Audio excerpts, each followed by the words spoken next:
کریم صلی اللہ علیہ وسلم کی کہیں بھی بات غلط ہو ہی نہیں سکتی. میں کہتا ہوں احد پہاڑ جتنا کر جاؤ, احد پہاڑ جتنا.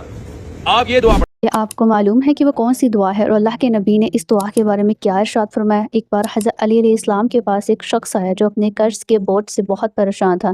حضرت علی علیہ السلام نے اسے وہ کلمات سکھائے جو خود اللہ کے محبوب نے حضرت علی علیہ السلام کو سکھائے تھے. آپ نور مجسم صلی اللہ علیہ وآلہ وسلم نے فرمایا تھا کہ اگر تم پر جبل سیر یعنی کہ یمن کے ایک بہت بڑے پہاڑ کے برابر بھی قرض ہوا تو اللہ سبحانہ تعالیٰ کے پاک ساتھ اسے اتار دے گا.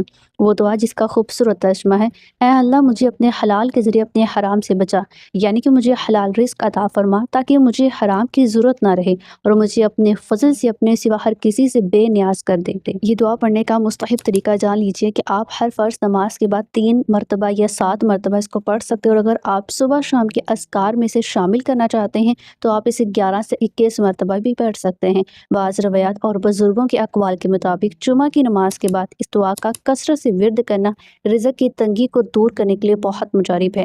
عمل کرنے سے پہلے کامنٹ میں لا الہ الا اللہ ضرور لکھیے گا.